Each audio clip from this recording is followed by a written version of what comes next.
So thank you very much for having me here. I was thinking it was about 6 years ago that I was here, and it's a pleasure to be back here.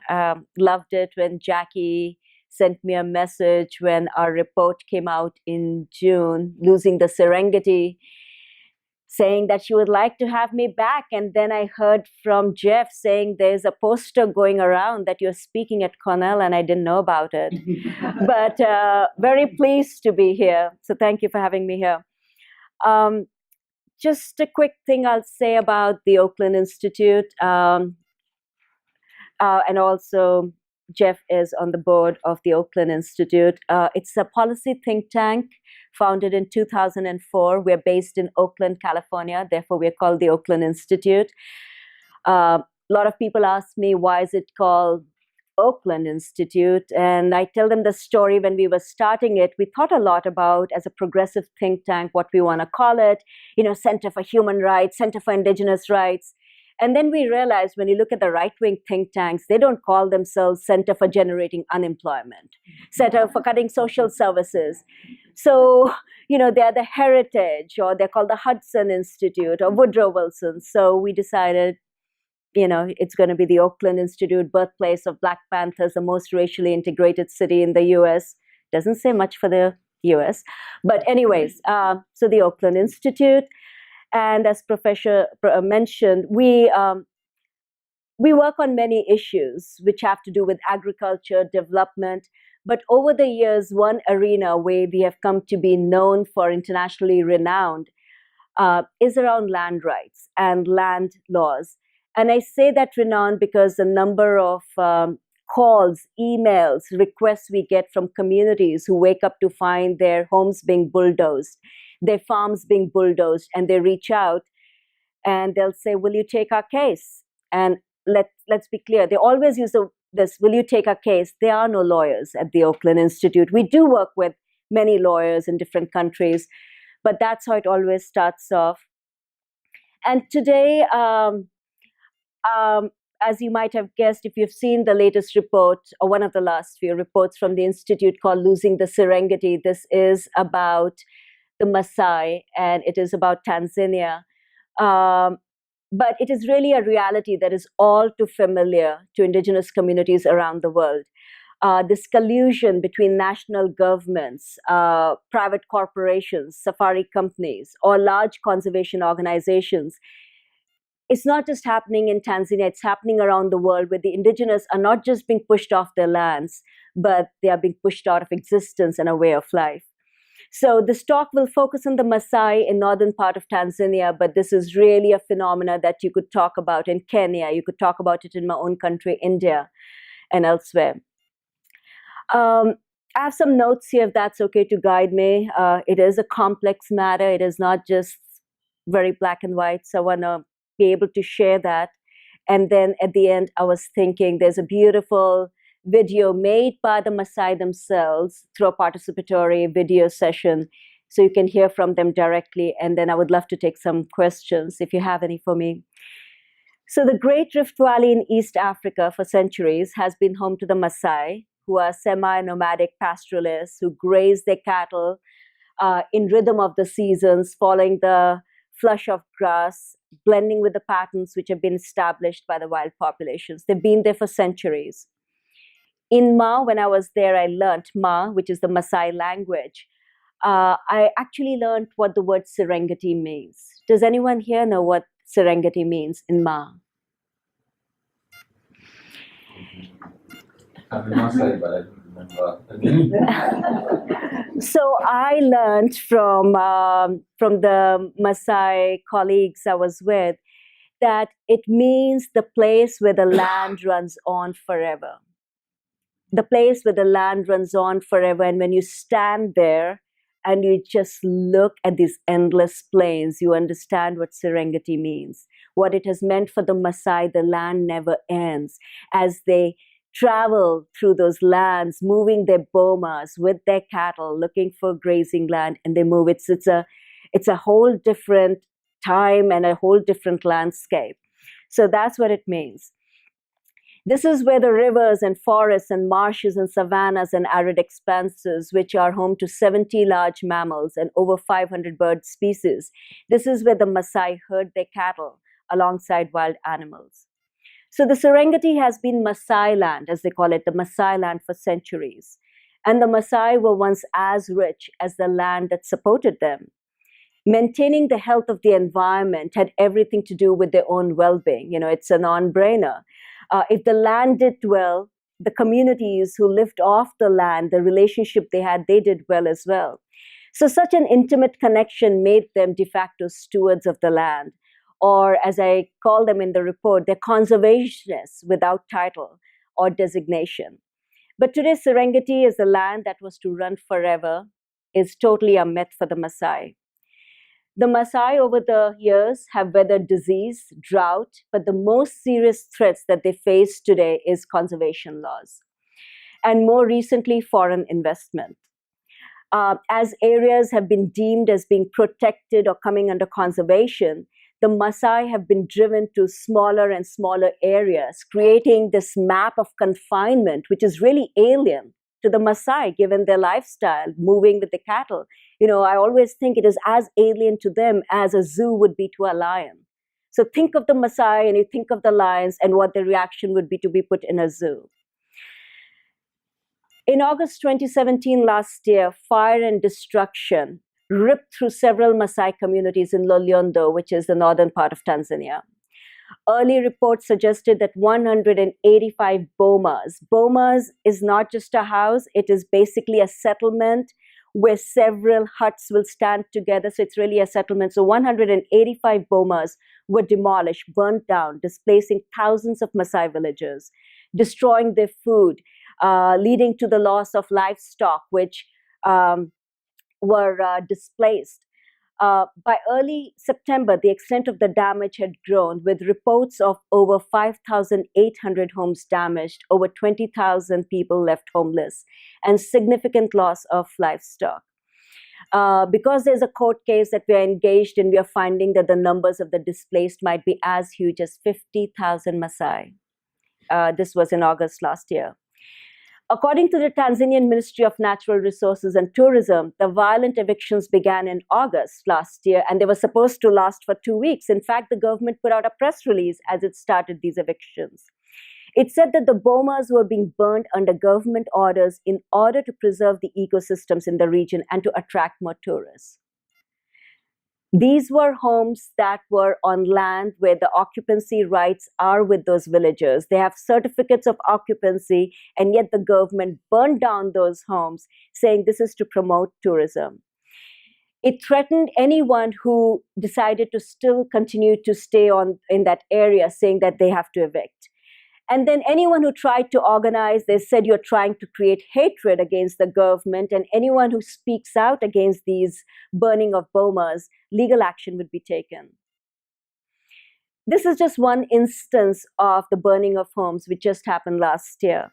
But the problem is with ecotourism becoming what the fastest growing sector within tourism industry, East Africa's Rift Valley has become a tourist destination. Who does not want to go to Serengeti? Who does not want to go to the Masai Mara in Kenya? And to many people who have spent way too much time watching National Geographic or your Discovery Channel, you see this pristine area and you see these savannas and the lion. And so a Maasai with a red shawl shuka is a disruption.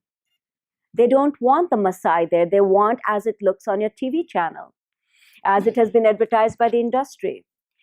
So today I'll specifically talk about 2 tourism-based companies in Loliondo, which have had a very devastating impact on the Maasai.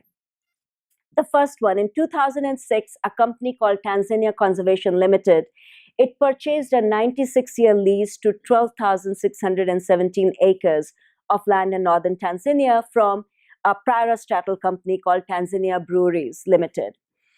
Now, 3 surrounding villages, Soetsambu, Sukenya, and Mandarosi, they contest the sale, arguing that the first time when TBL, Tanzania Breweries Limited, when they took over the land, that happened without them paying any compensation to the villagers and without the consent. And then TBL, I'll just call it TBL to make it easier, didn't use that land. They, in fact, stopped cultivation of barley in 1990. So the villagers were back in that area. They were building bomas. They were using the land for grazing of their livestock. They were using the water. And by Tanzanian law, if something is left vacant and somebody is using it, it's called adverse possession. So it came to belong to the Maasai again. However, in 2006, TBL sold the lease to Tanzania Conservation Limited. The communities also mentioned that while TBL was not using the land in 1990, they also took over additional 2,000 some acres of land without the consent of the community. Since Tanzania Conservation Limited has been back in the area, it has been a real issue. The villagers allege that they can't use the grazing lands, that they can't use the water holes. They have even been shot at, that the TCL has called in the police, who has arrested the villagers. The list of allegations is long. But let me just read to you when I was in Mandarosi village what the residents told me. And I know this is being filmed, so I'm not going to mention any names because this is a climate of fear that I personally experienced and the villagers live with every day. A resident, an elderly woman, said to me when I asked her, what is this struggle about? I mean, how do you know this land is yours? And she said, but the land belongs to me because this is my village.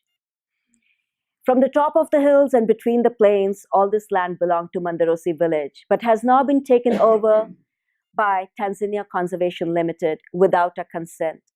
It all started nearly 10 years ago when they started chasing us from our lands. Some villagers were even shot at. Just to let you know what this TCL is, Tanzania Conservation Limited is owned by the same couple that owns a very prestigious, well-known safari company which is based in Boston, Thompson Safari. This is in our own backyard. The land that Thompson Safaris took over are the grazing lands of our people. We live in fear. We do not want their jobs. What we need is a land. Another villager told me, imagine a stranger comes and constructs a big building in the center of your home. Thompson's camp is in the middle of a village. At the bottom is the Marsiligi Natshuke sub-village, and the residents no longer have access to their own land. In Tanzania, every child has the right to education, but children of Marsiligi cannot go to school since their access through the camp is restricted. Our livestock cannot go to the water hole, but there is no other route for the villagers or their livestock. They also said that when Thompson's camp started, they prevented the livestock from grazing on the grounds. They would chase the grazing cows with their cars. The frightened cows were scattered in the bush and eaten by predators. People were arrested and taken to Loliondo police station. Lesingo Ole Nanioy, a villager living close to the camp, was shot in his face when he was found grazing his cattle on the land. Ulunjai Timan, another villager, was shot in 2014. He too was grazing his cattle on the village land that Thompson claims. They were very unified in saying, we are upset at being shot and want justice. So I remember asking them, so what would you really like? This conflict has been going on for a while. Do you want the lands to be released, for Thompson to leave, or to arrive at a fair deal? What do you want? The villagers didn't take a moment. I mean, they didn't hesitate to answer. They said, over the years, we have given serious thought to what we want and have reached the only solution possible. Thompson should go away. How do you befriend someone who shoots you, your family? Now, through the lawsuit, we're trying to take the land back to the three villages of Soetsumbu, Sukenya, and Mandarosi. In 2013, these three villages actually filed a lawsuit in the High Court of Tanzania against Tanzania Breweries Limited, Tanzania Conservation Limited, the Ngorongoro District Council, the Commissioner for Lands, and the Attorney General of Tanzania. According to the plaintiffs, TBL was a parastatal company that took over their lands without compensation, without their consent, and basically sold it off to TCL, again without any compensation paid, and they took over another 2,000 hectares of land.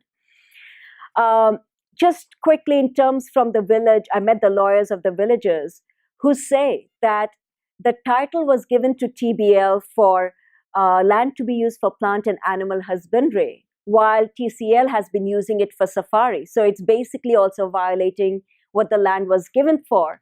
And there is no justice for the Maasai villagers who should have their land or who should have compensation or their consent, at least.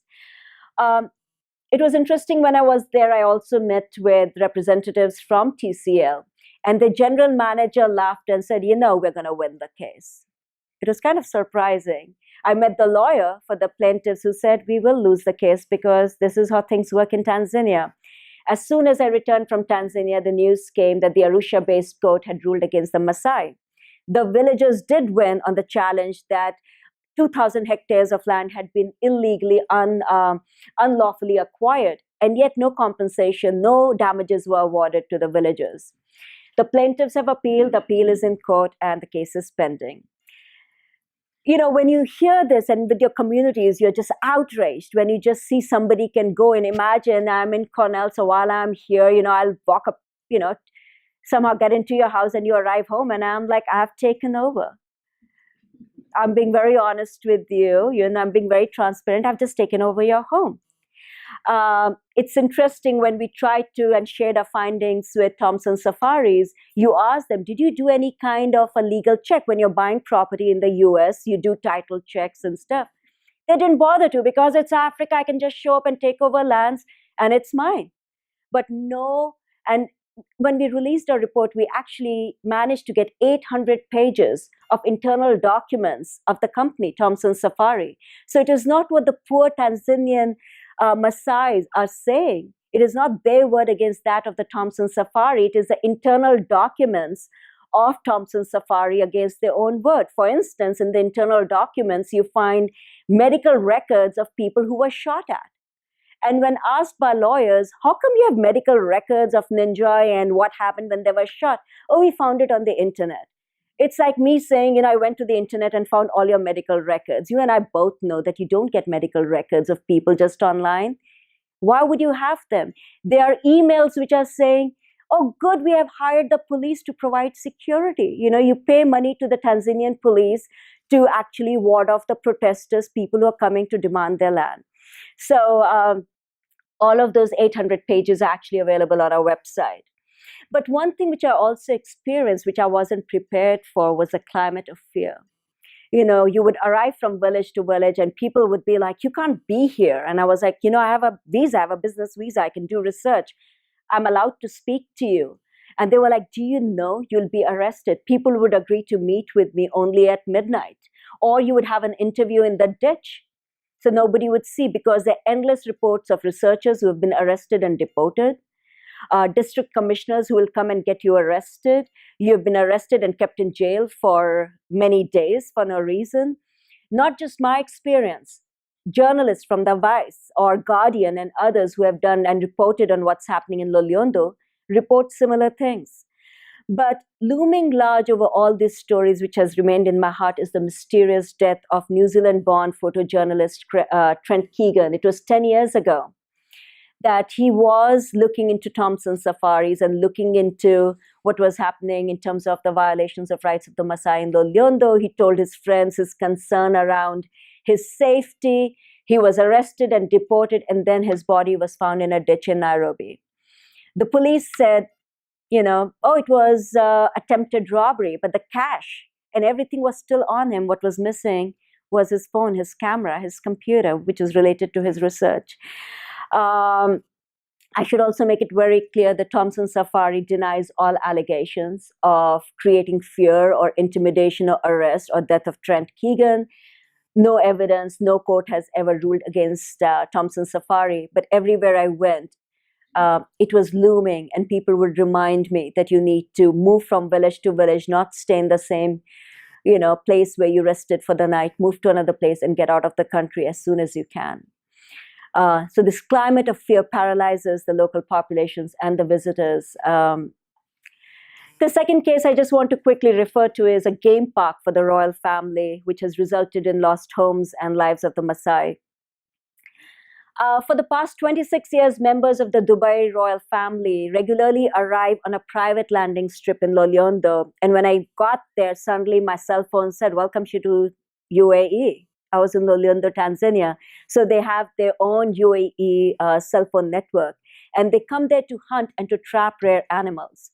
And this is done through Ortela Business Corporation, which was granted a hunting license in 1992 for 4,000 square kilometers, 400,000 hectares of land, which is home to over 50,000 Maasai. Community resistance over the last 20 years and more resulted in that 4,000 square kilometers area being reduced to 1,500 square kilometers. So still 150,000 hectares of land given away to the Dubai Royal Company. Similarly, the OBC, have restricted access to lands and water used by the Maasai. In addition, the Tanzanian government forces, in collaboration with OBC security guards, have violently evicted Maasai communities, burning their bomas, their belongings, displacing their livestock. The last incident was just a couple of months ago when army officials, along with OBC employees, arrested villagers from Soetsambu. From another village, not Soetsambu. But the most well-documented eviction took place in 2009 when OBC security guards and Tanzania's paramilitary field force burned 200 bomas to the ground. Over 3,000 were left homeless and 20,000 Maasai were impacted, while over 50,000 cattle were left without access to pasture or water. A 2010 report by the UN Rapporteur on the Rights of Indigenous Peoples actually acknowledged that the evictions included both physical and sexual violence. And later, when you see this film by the Maasai, you will hear some of the people who were impacted by the 2009 evictions. So one of the official reasons that was given for the eviction was that the Maasai's cultivation of small plots of land for subsistence agriculture is causing environmental degradation. Now just think of it. You have a small plot of land for subsistence agriculture, and that's causing environmental degradation. But a private landing strip in the midst of migration routes is not. Just think about it. This is the official reason given by the government. In addition, there are enough reports that allege that OBC has no regard for laws that govern wildlife and hunting. Complaints against the company include, corralling animals by helicopters, trapping live animals, taking giraffes from Loliondo to UAE, leaving behind wounded animals to suffer.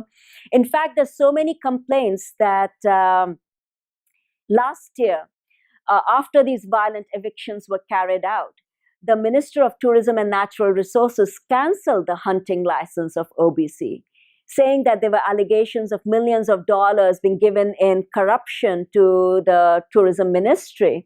And so they were shut down. But come March, the same minister on Twitter was welcoming the royal family back into Loliondo. So this is the kind of power the foreign investors have. I could go on about the number of evictions. I mentioned 2009. Just in 2015, there were again burnings of homes and bomas. Sometimes Guardian and newspapers will cover it. It's a sensational story. Homes burning, Maasai running, and then it disappears. But this is a story which just continues over and over again. And I'll tell you one thing, I met with villagers from Sekenya and Soetsambu and Mandarosi. Wherever you go, people are clear. This is our land. This is where I was born. This is where my ancestors are, and I will die here. So this conflict has been there forever. Just again, to elevate the voices of the villagers, this woman who said, our boma is very close to the OBC investors, so they want it removed.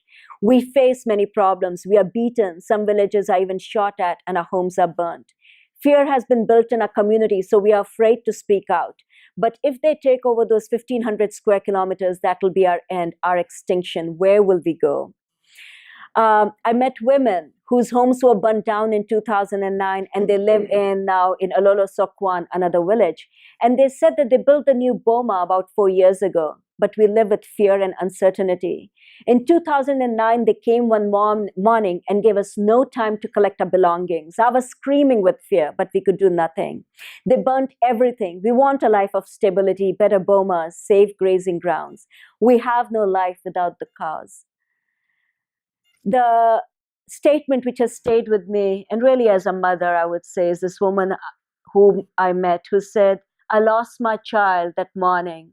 I was carrying my child when they came to burn the homes. There was so much fear, and she miscarried. So the loss that the women talk about, and you'll hear in the video again, the loss, the pain, the anguish, it is not just the burning of home, it is the burning of their culture, the children, their life, everything that is sacred to them. Now, how has this happened? Just really quickly, if I may share. This is nothing new. This is a history of marginalization that the Maasai have faced from colonial times.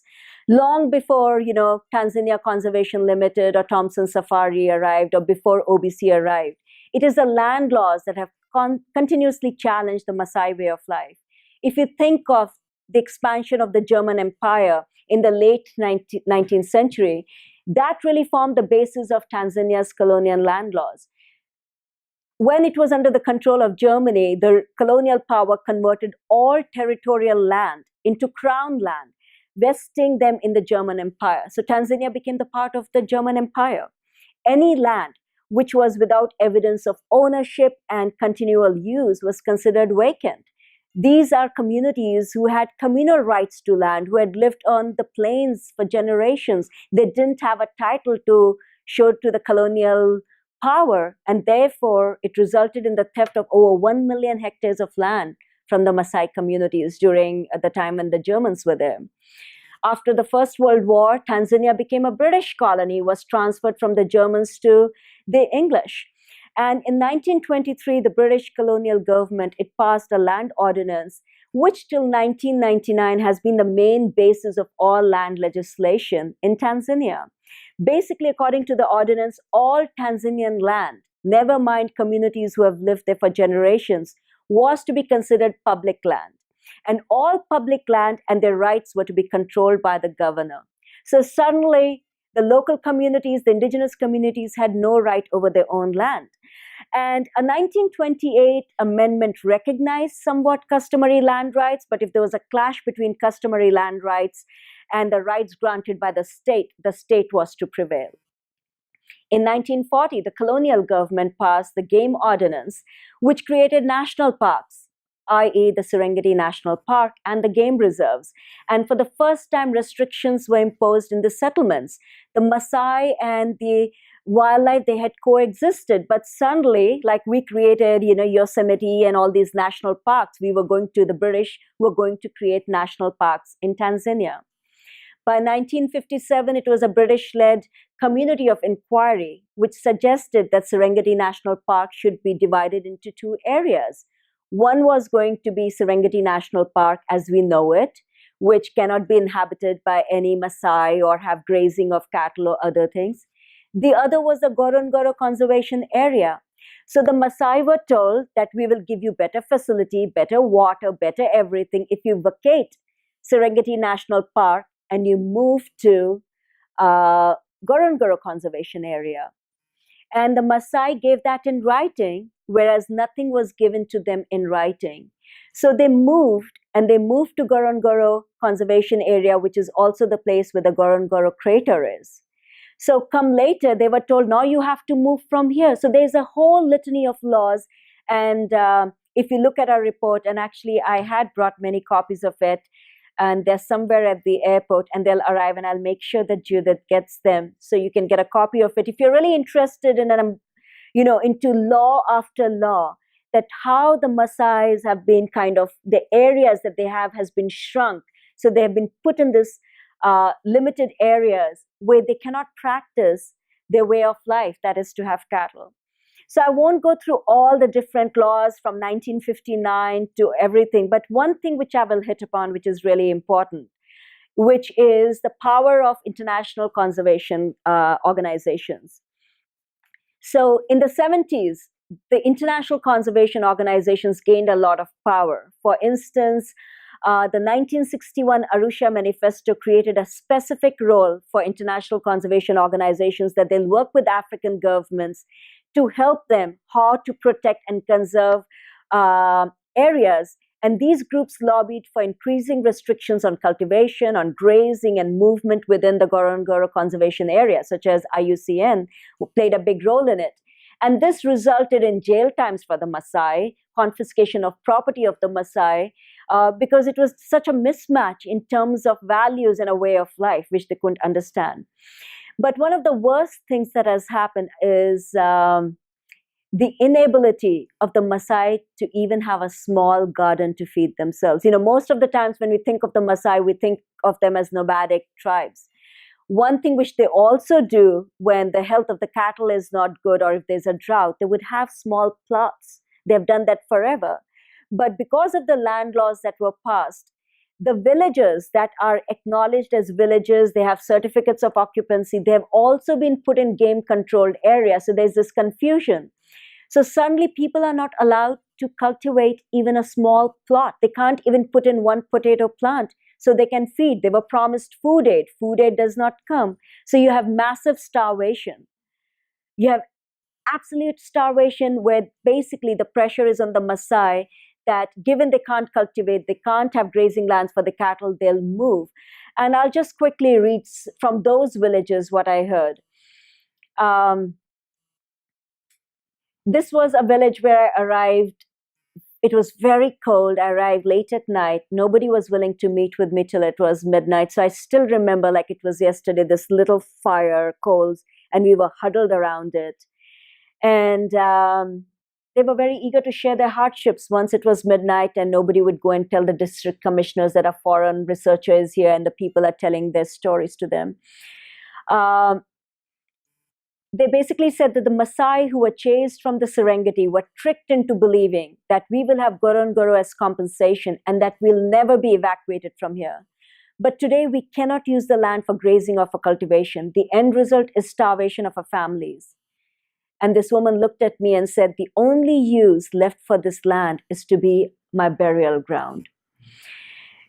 Another villager said, as I hear about growth of tourism in Tanzania, I know that the next victim of tourism will be me, moved, displaced, and evicted.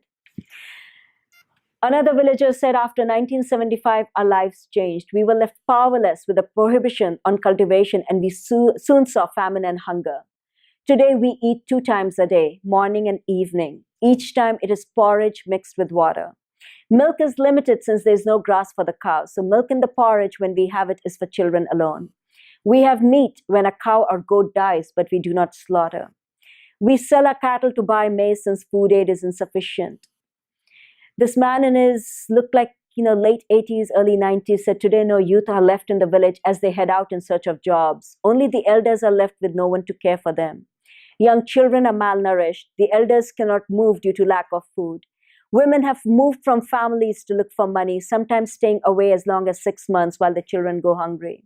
Some have moved to Kenya. Some sell snuff in cities. Hunger has destroyed our families. And as I was leaving, I left with this question, and I'm left with it even today. This woman who asked, if we can break the ground to lower our body, why can't we break it for cultivation? That's the question I was asked to ask the Tanzanian government. So soon you will see the Maasai speak for themselves, but I'll just say that for centuries, the Maasai have been ancestral occupants and guardians of the land in East Africa's Rift Valley.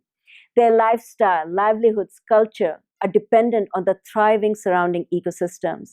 This kind of long-term care and conservation should be rewarded and lauded. Instead, the Maasai are fighting for their lives, facing violence, starvation, eviction, intimidation, arrest, as foreign enterprises and tourism companies seek to make profits of their lands and their stewardship. Without access to grazing lands and watering holes, I'm afraid the Maasai face what's called in Ma language, emutai, to be wiped out again. This loss of culture, knowledge, tradition, language, lifestyle, stewardship, and more is huge, the threat before them. The good news I would just say is the 4 villages of, just so I get it right, Olosokwan, Olorien, Kirtalo, and Arash, determined after the evictions were carried out last year that there is no hope for them, that there is no rule of law for the Maasai in Tanzania, brought the Tanzanian government to the East African Court of Justice, which is a regional mechanism. We at the Oakland Institute are very honored to be working with these 4 villages. They're challenging the Tanzanian government for violation of their land rights. When they brought the case forward, the government challenged and said, how can you sue your own government? The court ruled against it. Actually, that's why regional mechanisms have been created when the governments cannot respect the rights of their own citizens. Since then, the government has tried to prove that the minutes of the villages were forged. The villagers don't want to go to court. In the meanwhile, they have arrested villagers. They've been beaten up. All kind of things have happened. So the lawyers of the villagers actually moved the East African court to pass an injunction banning the authority of the police in Tanzania to be able to arrest and harass and violently evict till the case is decided. And I'm very pleased to share with you all that just in September, the court ruled, and it's a major victory for the Maasai for the first time, that the government cannot evict or harass or intimidate till the case is heard. Now, will the Tanzanian government hear? I mean, we know that the power of Thompson Safari is huge. I'll just also say, when we shared our findings with Thompson Safari, I mean, immediately, and you can see on our website, they were like, so glad that somebody wants to know their side of story. And when we said, yes, we want to know your side of story, but with lawyers present and record what you say, at the last minute, they canceled the conversation. Instead, they sent lawyers, letters from their lawyers.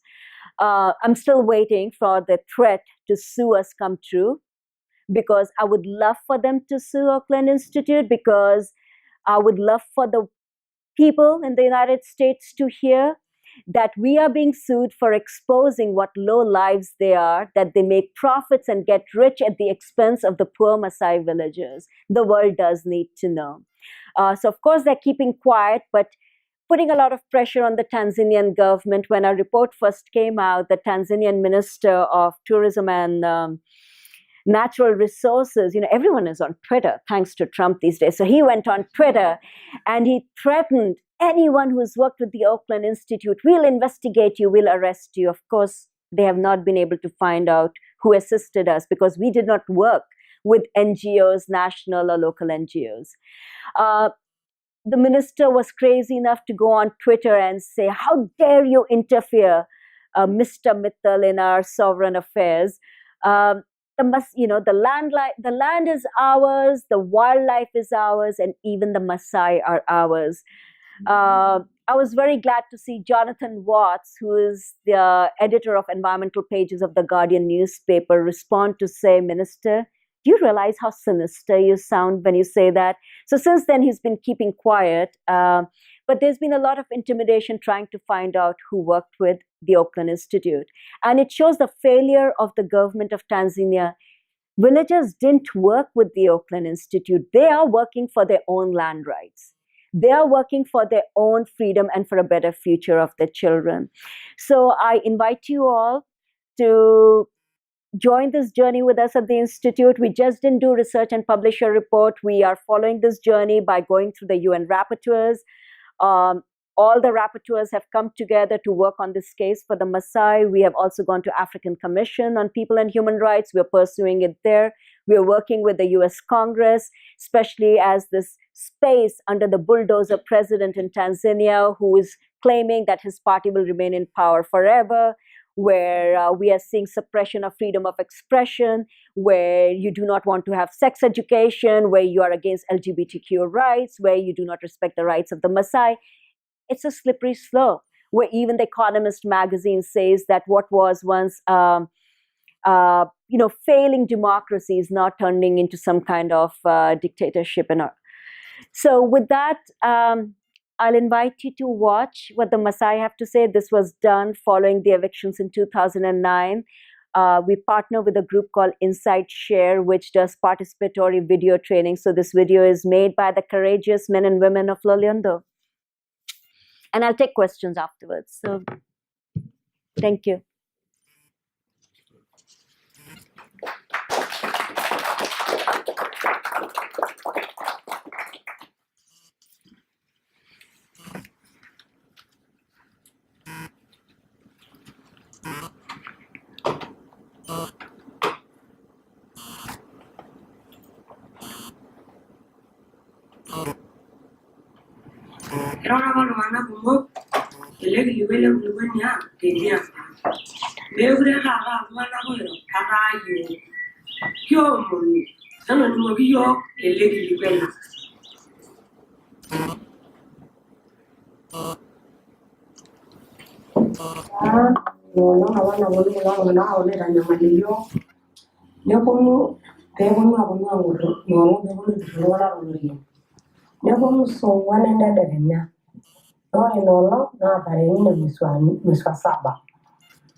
ore ake peeponu ingarrin ong'uan ore ake peeponu neng'orr Enkai amu itu eng'orr iltung'anak tidie neng'orr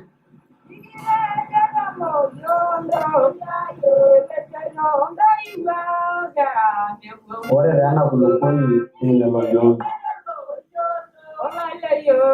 nibung'a empaka Masai Mara nibung'a empaka Eserenget nibung'a Ngorongoro naa ore ena kulukuoni ong'uesin natii naa toonkabilak apa ootobiko omainabo ore iyiok naa kira ilaramatak naa enkulukuoni kitii ekinepua apake iyiok etii loopapa etoiutuo ninche iyiok naa kinepua siinche loopapa etii loopeny apa neeku ore naa ena kulukuoni naa enaang' apa natereutua iyiok serkali teserenget nikiponu aamany ena kulukuoni neponu aipim irkijijini lang' neisajili neeku ore naa ena kulukuoni naa enaang' te kisheria naa enaang' te mila ninye etii irmasila pookin ninye etii iwuejitin naapiki imanyat orkuak naa ninye etii iwuejitin apa nainosie irmuran inkulie enaa tanakata ena soito oshi natii embata enaang' apa naetuo aapik ore taa nanu entoki nagira alimu tiatua orkuak lang' lormaasai naa lasima ake pee kintashe torkuak amu meeta entoki nabo nikindim ataas amu ore nkishu pee kiata iyiok mee pee kiata tenkaraki endaa ake ninye kitumie intokitin pookin amu ore aiteru toolong' teneisho entomononi naa enkiteng' eng'orokini neng'orokini osarge neyiolouni ajo naa lasima pee kinyiang'u ore ninye pee miata lasima pee ing'oru metaa entoki natii taata tiatua orkuak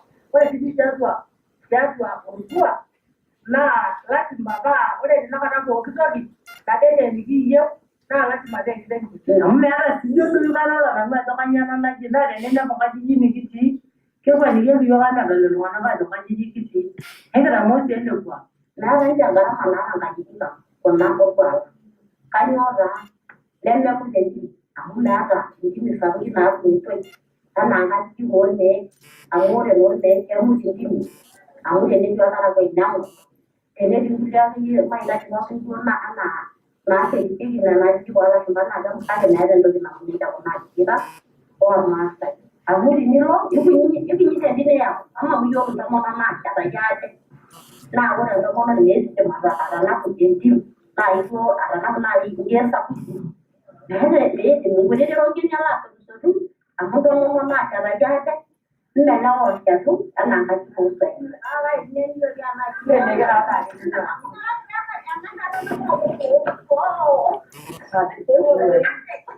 Kuna ajijik isiet orkuak lang' ele kuak iyiok kitumie tekuna ajijik neeku mikigira iyiok aayaki oonyoo alapa orkuak lang' nimikiata oloshumari kuna ajijik nanu ake kitobir neeku ina ake nikimutie ng'uesin nikilutoo neeku nkajijik ang' kuna ninche kitubulunyie ninche kitubulunyie ilakakui ore tenakata enaatii Namura ninche kimurr iyiok nikiponu aapik ele kooi loonkishu ang' nikimurr nikipik ore ene woi ena eneo pookin naa ninye sii ewueji nikimanya siiyiok irmaasai ore kuna ajijik naa nkajijik ormaasai naa ninche mintabuata taate sirkali ayiolou ajo ore kuna ajijik naa nkajijik nikitesheta siiyiok toosayiet loonkishu. metii ntokitin uni nemeoru enkulukuoni ong'uesin oltung'anak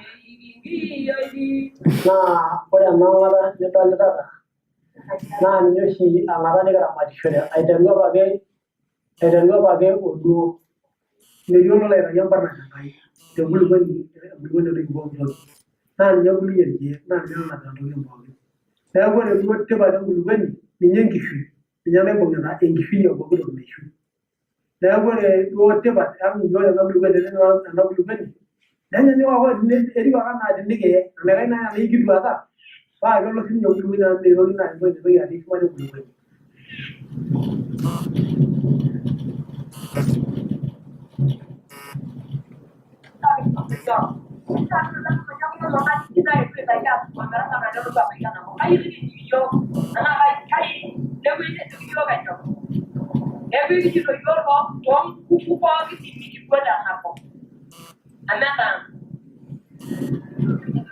Ore iyiok irmaasai le Loliondo naa ketaaruaki apa iyiok enkulukuoni ang' nikimanya amu kimanya apa Serenget Ore teatu tina rishata pookin nikinterua aing'uraa tenaa kishuku enkulukuoni ang'.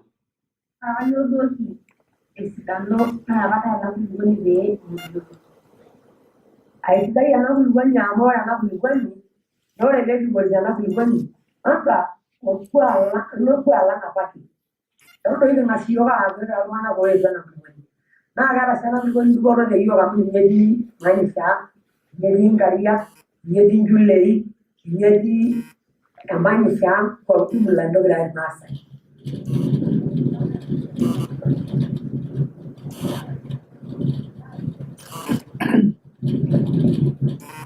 Peeponu 2009 neponu ajing'u ena pejoto onkang'itie. Neponunui aapejoo nkang'itie amu katii nepejori nena ang'itie nenyamalu olorere. Etanyamala oleng kake ninye nenyamalu orpayian lai oleng ina olong. Amu etejo naa alotu etumuno pooki nchuku etapejoki enkang nejo ning'asia. Nejo ina olong enaikash aing'uru nanu aye paasuj inkishu amu mayieu neye inkishu atii nanu. Kayieu naa kaok oldip peyie paatumoki inkishu aatusuju.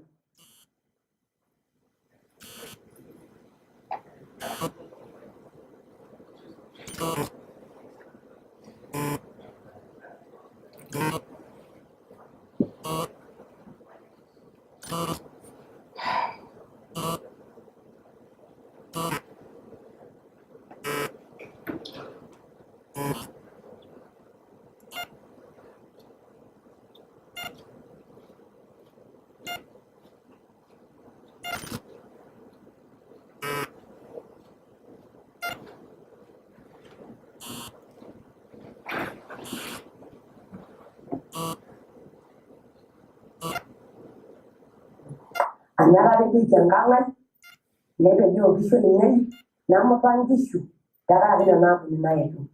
Naigil emua atapala atapejorie nalo enkae wueji nalo aitoki anyamalu enkai kata ine wueji aiteru ai maisha tenkaraki ninche laetuo apejoo. Ore tenakata ketii iltung'anak lemeekure tenakata eeta enkiteng nikiyiolo ajo loomanya tenkaraki lelo tung'anak otaandutua nkishu nepejoo nkang'itie nemuta nkishu ang'. Neeku ore ninye tenkaraki ina enyamali teyiok pii naa enyamali ninye topeny nanu aitanyamala nanu oleng. Kake ore naa enakop nidolta tenakata kuna ang' naisiasha enaa kuna ang' naramatishoreki naa ninche apa eesieki irmang'ati. Ninche oshi etanang'a iltung'anak oidipa aatamat naa ninche egirai aauku iyiok meekure kiata eseriani tenkaraki enakop naishayioki. Nikinchira apa eetae kila kitu nikinchiraki. Etaa taata ore entoki natioyo naa pee emuta irmaasai amu mikipuo aata ai toki nikiindim aanotie osabu lemenaraka ang'. Ore taa enewueji naa ore enewueji naa ewueji neok nchoo neok ildiain neok inyati naa ninche ake sii eok irmaasai. Tenkaraki ore tenakata iwuejitin apa neebaiki iltung'anak oomanya enaa nkonyek oonkariak nebaiki sii ake tenakata ng'uesin newaita irmaasai. Neeku ore tatizo naa ketaa ore enewueji ore enaalo naa olang'a lonkishu naing'ua iltung'anak. Neeku tenakata neponu pookin aok toki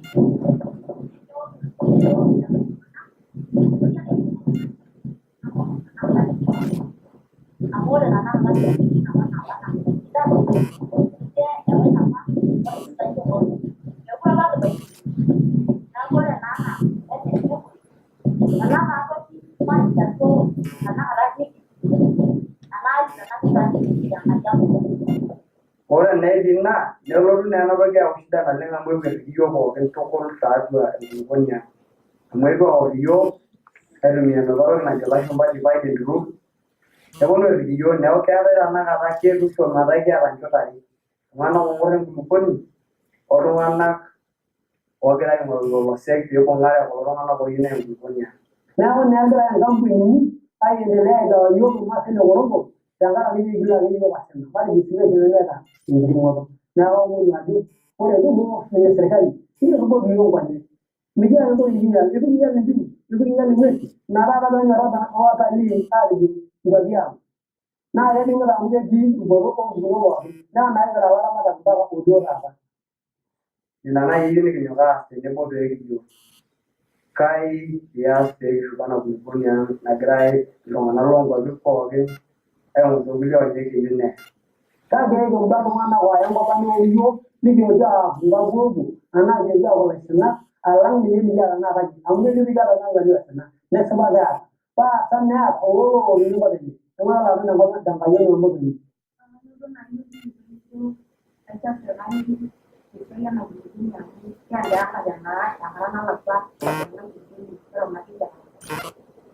Ora di bella la ina io sercali.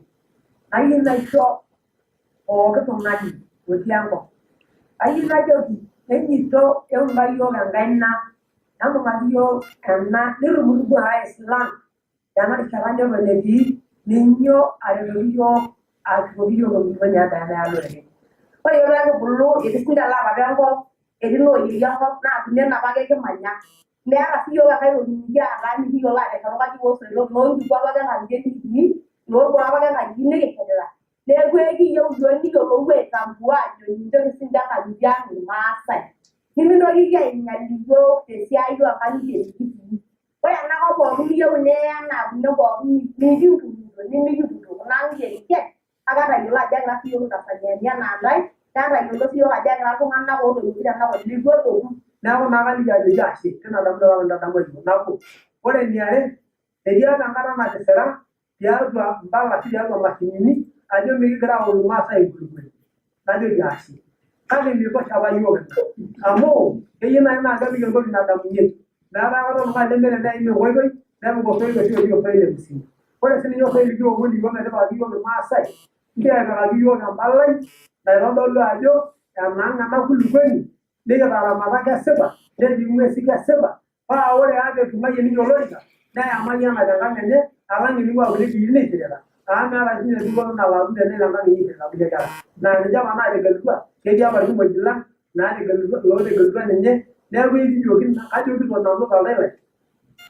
oye siento ki ahí na ko dunia na ga ni ba ni dunia yo ki ora ko ya na du banya ya tu mo ko ala ti ida nya ora ni yo na masa ni di yo ga de yo kwa amore ni yo ala na ni ro lo yo ga de ga na masa ya ko ga mo serikali au mo mira ni yo no a serikali pero yo ko ala no yo que sea ya mara no se amore de na no bueno ni do ya la ti to do issue ne de ya la ni se de venta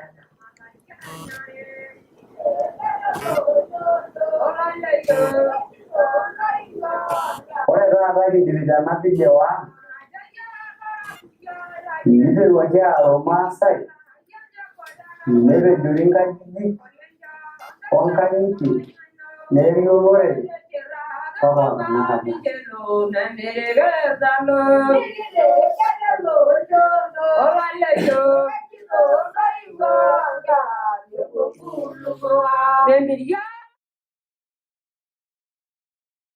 And the government of UAE, so it was not like a government thing, but like in Africa, like the government and the president thing. So there are cases of people I think being shot around that time, and people taking out of the land. So in my opinion, I think that one has not been really like the focus has not been much on that one, which is more of a threat, the way I say. Both companies are like the Thompson and the UAE, they're both threats. But I think in my opinion, that one is more of a threat. Like the UAE, I think they say like they have 100, but maybe 99 years lease. Yeah. And it has become like their territory, like people go in, people get shot and that kind of thing. So my question is, what is being done like to make sure that one is resolved? And what are the possibilities? Because I've seen like the current government, all the governments that have been in power, I might be wrong, but they really never talk about that issue, like something they don't touch, like they talk about. So I don't know what is the best approach and what is being done to resolve that. Thank you. I really appreciate you sharing this. Just to be clear, the burning of 2009, the struggle for 4,000 square kilometers, which is now about 1,500, is related to OBC, the UAE company. It doesn't have to do with Thompson, but it is a trend. Of course, when we had discovered the largest land deal in Tanzania involving a US investor, that was also a sweetheart deal with the Prime Minister. At that time when I was talking about it 6 years ago here. So yes, there are relationships, the president and the UAE family, and you have a nice sweetheart deal. I don't think I can have the right to talk about which one is more threatening. I do know that both are having an impact on the communities, and it is about how land rights of the Maasai are recognized. As I said, it is kind of stunning that in November last year, OBC, the UAE's hunting license was cancelled, and the Minister of Tourism actually said that there are millions of dollars which have come into the, people have been corrupted, and there were allegations of, how do you say it in English, endangered species being killed or taken away, and just awful hunting conditions. And there was to be an investigation. But by March, the same minister was tweeting, welcoming the royal family back in, was declaring to us that, the land, the wildlife, and the Maasai belong to him.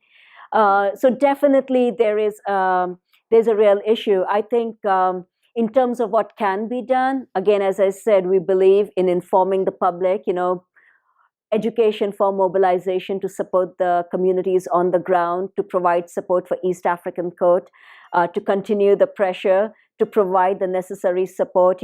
For instance, right now, there's really clear documentation needed as to what really happened last year, the extent of loss. So we are engaged in documenting how many homes were burnt, what kind of violence was carried out against women, against men, so we can have real evidence in court. And it is really hard work because there's so much fear.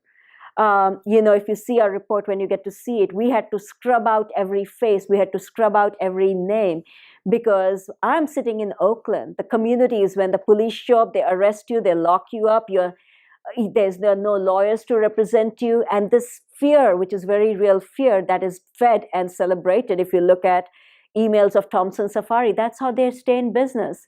The power that they have over the poor and the marginalized. So I don't know if I answered your question. Yeah, thank you. I was wondering what the status is of the Maasai in Kenya. If it's similar, I assume.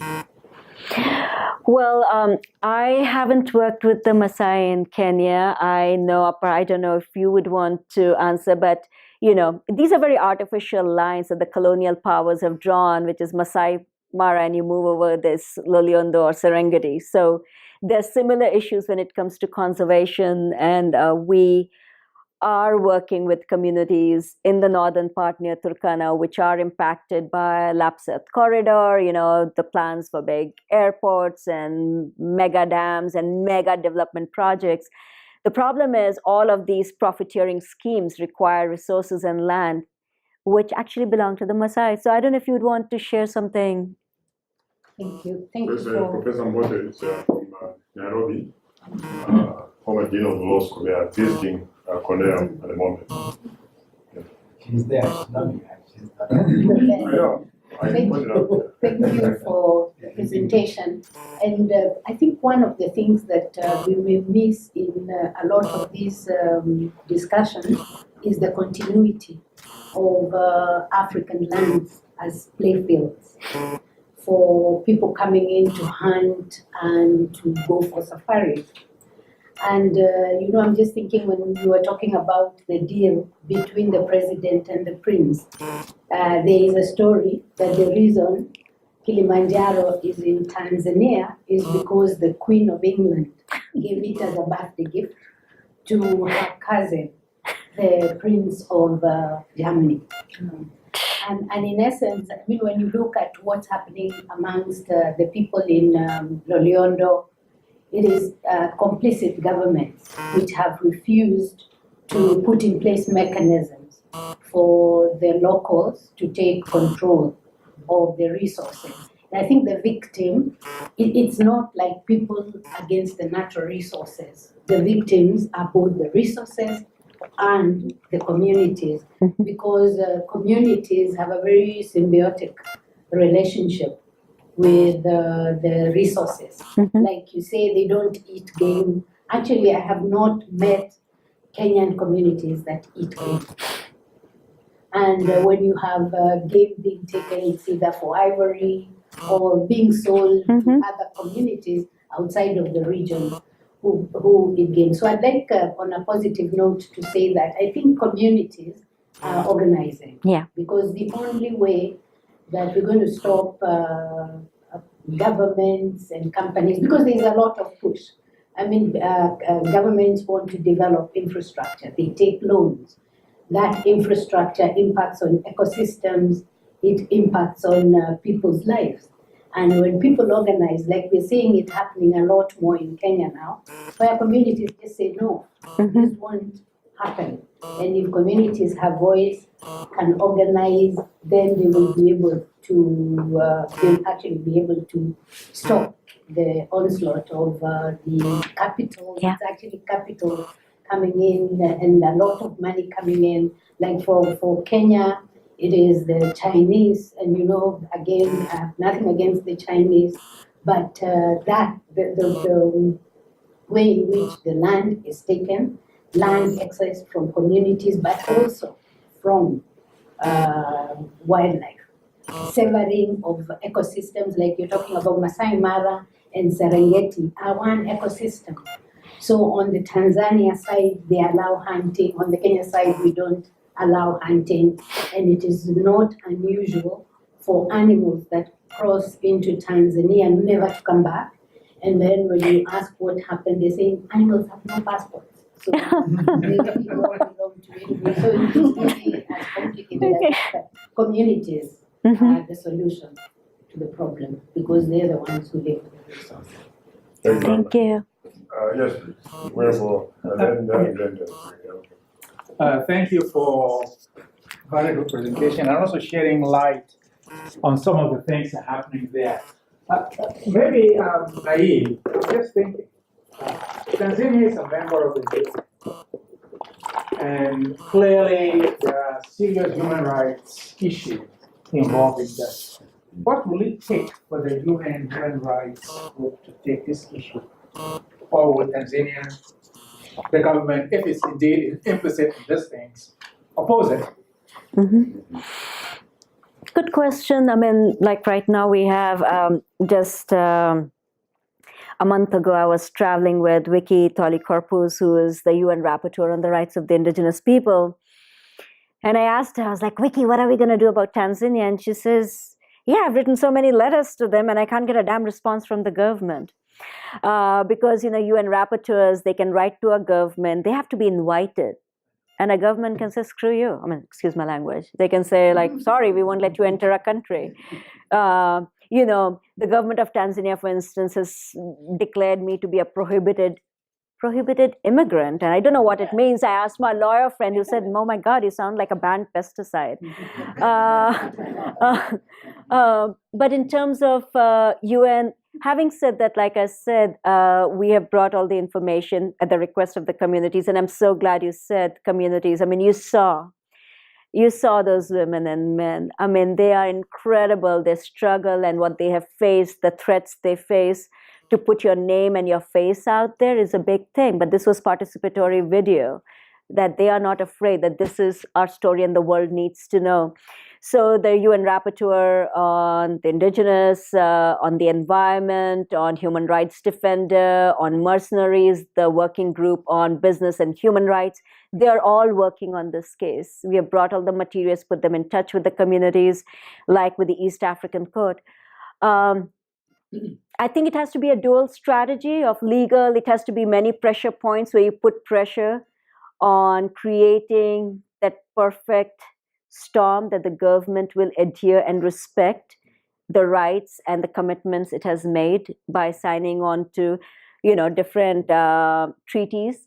So, for instance, the starvation I didn't mention in 2013, the villagers allege, and the hospital records show that 500 children from Loliondo were admitted, which had to do with starvation. 200 of them died.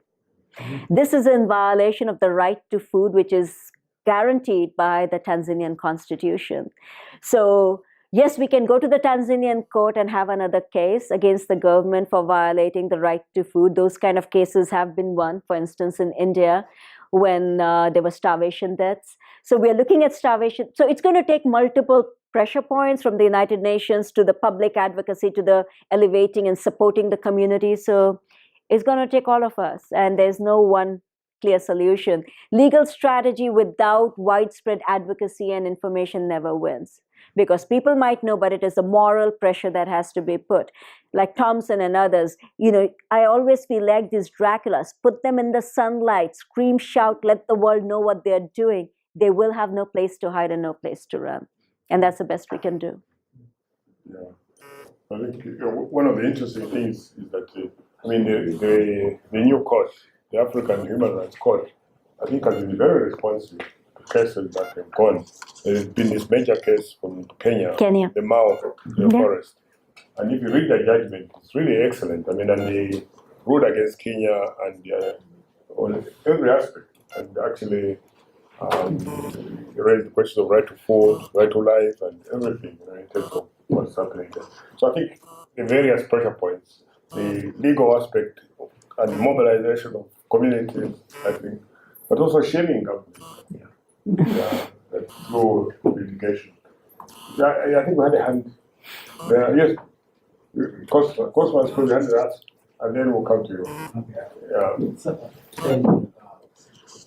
I think they have hinted on what I wanted to say, that we need to approach it from a multiple position. I share that sentiment because for me, I've continually realized that the more you look at the law, the more you see that it's actually a tool of violence.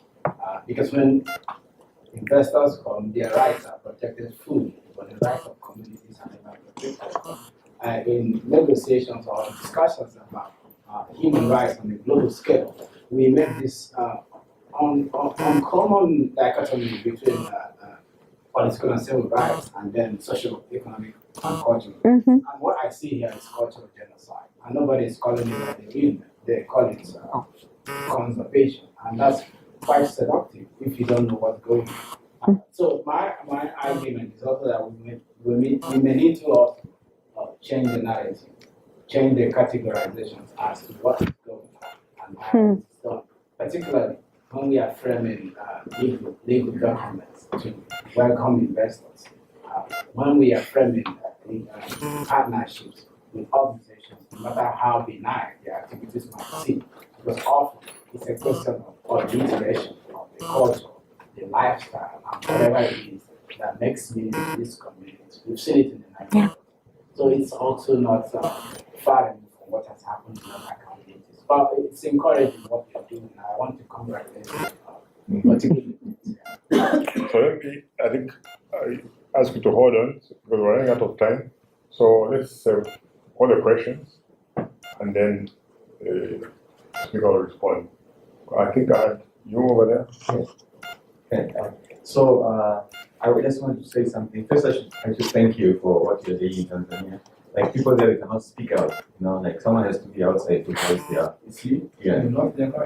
So, I was also thinking it is possible to get their attention, like if you maybe like CNN or BBC or like these big news organizations, like the studies publish what is going on. Because, for example, China, when they are saying about the loans China is giving to Africa, when it was published like in the news, you would heard what China was saying, like they're searching, we're not doing this, blah blah.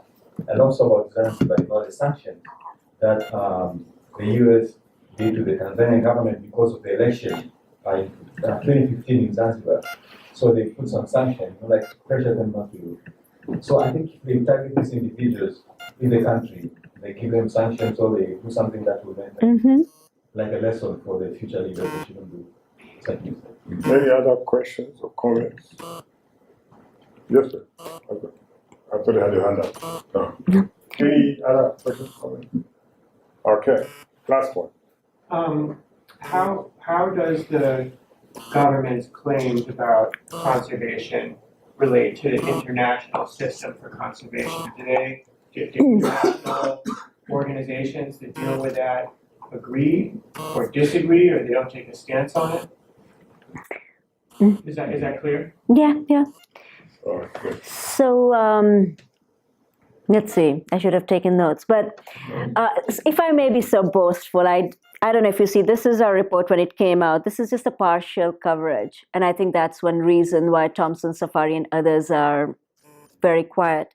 It was in the Time magazine, Washington Post, New York Times, Boston Globe, Travel Pulse, Chicago Tribune, Le Monde, Quartz, Manga Bay, Guardian, and this is just, the list goes on and on and on and on. I'm very, very humbled and proud that we were able to shatter the silence that has been around the issue. It would be an occasional story. We were very fortunate, very blessed that the struggle of the Maasai communities was in every media outlet we could imagine, and we are kind of continuing to propel to say this is an international issue. This is not just a struggle of the Maasai, this is international human rights violations that violate every existing international mechanism, and we'll continue to do that. So like I said, it's a multi-pronged strategy. Communication strategy is a part of building, just having a great lawsuit without the world knowing does not work. So we are very focused, and I would encourage you again to look. We are about elevating voices of, this is not about the Oakland Institute, it's about raising the profile of the struggle, the profile of the leaders, every community member, women and men, what they face every day. So would you remind me, you said about, What I'm asking is, you have organizations. sorry, I got it, yeah. Global Conservation, Facility for Environment. there are no international standards for conservation. So it is from the 60s, 70s when you had, and sometimes even now, if I may name them, World Wildlife Fund and IUCN, these are very top-down northern organizations where the idea of pristine protected environments is forests without the people. The part of the world where I come from, communities, wildlife, as you explained in Kenya, that's how communities live. They are the stewards of the land. It is in their self-interest to protect the environment, and they've always done that. And today there's enough evidence from around the world that if we actually want to protect wildlife, to deal with poachers, joint forestry management actually works the best. When you throw communities out in India, when the reserves have been burned down, is when you threw the local villagers out. Because communities depend on minor forest produce. They protect this. So it is very top-down idea of creating pristine reserves on trails that you walk. I mean, we know it doesn't work, what we did in the US and we try to do elsewhere. So there are no international standards, but what we do have are international human rights mechanisms. You have International Covenant on Economic, Social, Cultural Rights. You have the Covenant on Civil and Political Rights. You have, rights of the child. You have the rights of the indigenous people. I mean, the list is long. So there's no rocket science that we have to create a new treaty. We don't. What we have to do is implement the rights of the people. And I'm really glad what you said, and I'll end with that. The idea that we still have in the West that the whole of Africa is a playfield. We fly in and we look at exotic animals. We want to go on a safari with the Maasai will for an hour will come and do the cultural thing, and we have experience. No. We have to understand that this is the land of the people who have lived there. We have colonized, they were colonized by the West, and they continue to be colonized. Though independence has come to Africa, which other continent is still so oppressed and colonized? Where development policies, where, South Africa today without apartheid, but who owns the diamond mines? Who owns the land? When they say they will give the land to the blacks, the uproar, oh my God. How can that happen? Zimbabwe. So this really goes to the root of capitalism and colonization and taking away of resources to benefit the rich. And if we don't question that, we'll just be, trying to tamper with some of the symptoms, but we will not deal with the cause. So I invite you to join more and join us. And it's a very fun struggle, and get to know and meet communities who are incredibly brave. So thank you.